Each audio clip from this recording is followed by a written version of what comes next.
Who are architects and how do they fit into the software development process? What do they do all day and do you need one? This is Software Engineering Explained.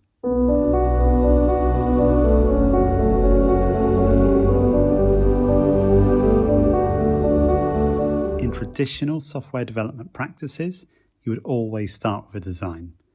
The problem would be explained at a high level, and a group of architects would design a solution in greater and greater detail.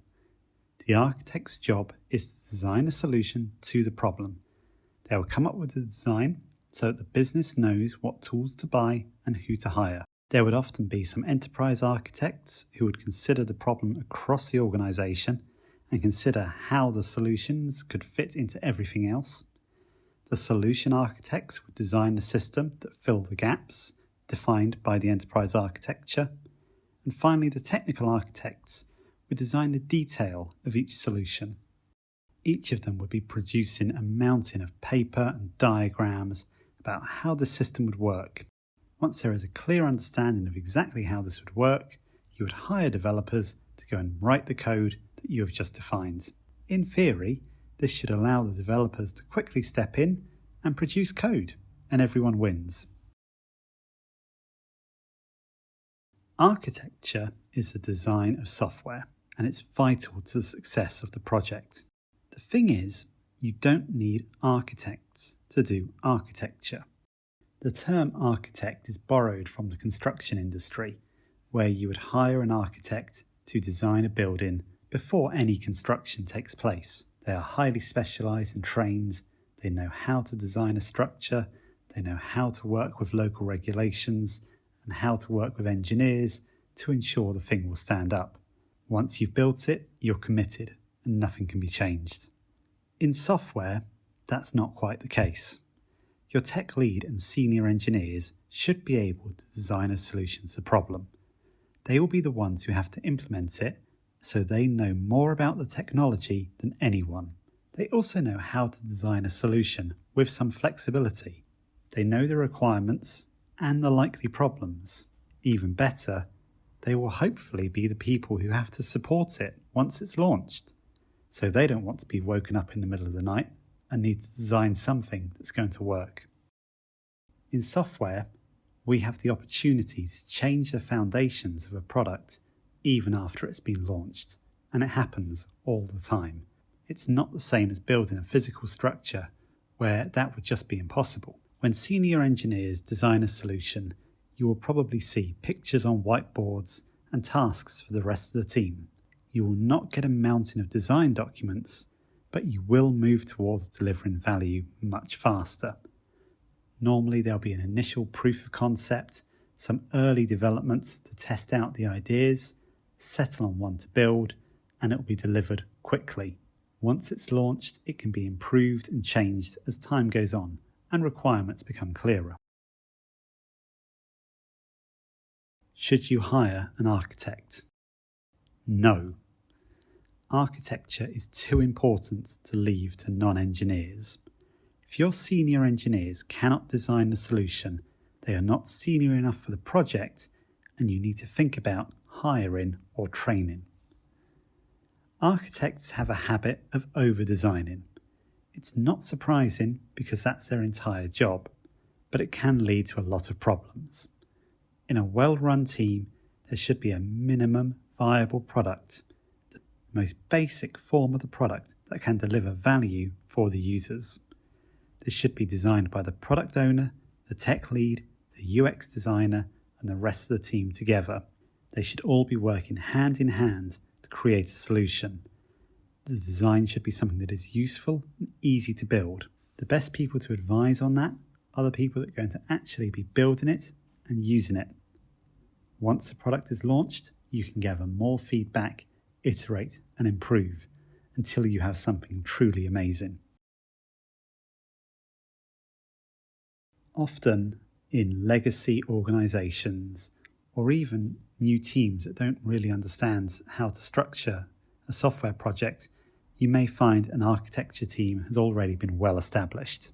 Beware, because in organisations that have a lot of architects, you will often see value traps. These are normally vague concepts about how to design a system. They might be labelled as design principles, a North Star, project destinations. They all sound like a good idea, but they normally lack detail that can actually be implemented. There might be design authorities or review boards that evaluate designs against principles.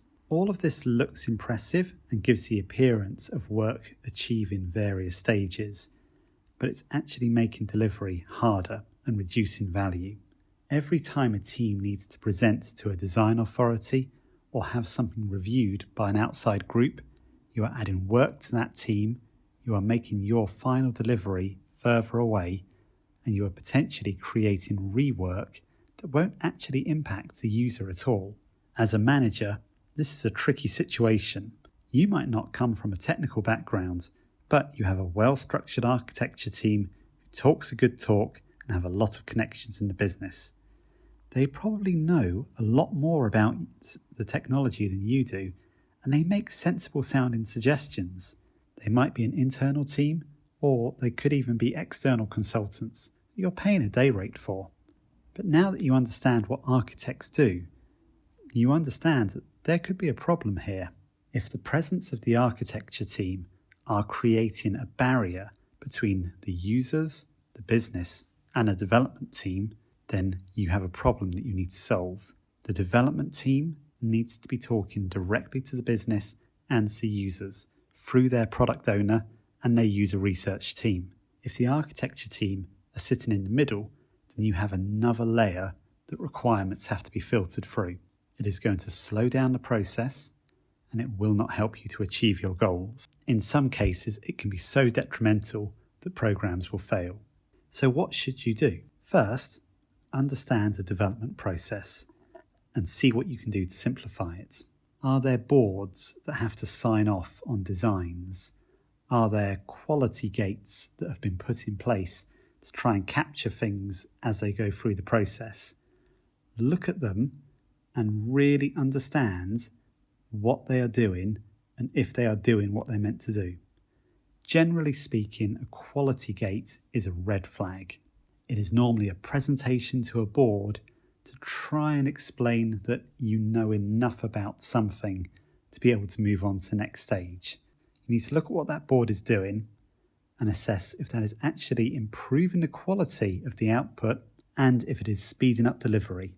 If it's not doing either of those, get rid of it. Once you understand the development process, have a look at what the architects are actually doing. Sometimes architect is just a title.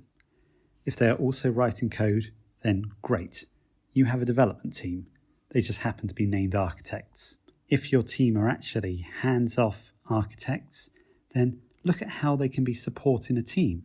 They probably have a lot of knowledge and they can be sharing that with the teams to help them to deliver quicker. They can work with the tech leads to answer questions and provide some much needed insight into how various parts of the organisation work.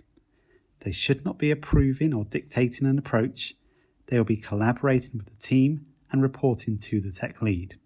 They'll be using the knowledge they have to help delivery. Over time, this may become less useful as the team progresses and more knowledge is shared. There will then be opportunities for the architects to move into more productive roles, like tech leads, product owners, or trainers. If they are external consultants, they could be stood down, saving huge amounts of costs in the development process. Architecture is vitally important, but the dedicated role of architect is not. Often it's a holdover from legacy organisations or preached by consultants looking to sell expensive services. Senior engineers and technical leads are the best people to design software. Placing the responsibility in their hands can be the difference between success and failure of large, complex projects. We want to thank AWS Gurus for sponsoring this series. AWS Gurus are our go-to team for anything relating to cloud and AWS. They are the experts in managing cloud in a secure and easy-to-use way. Check them out at the link below.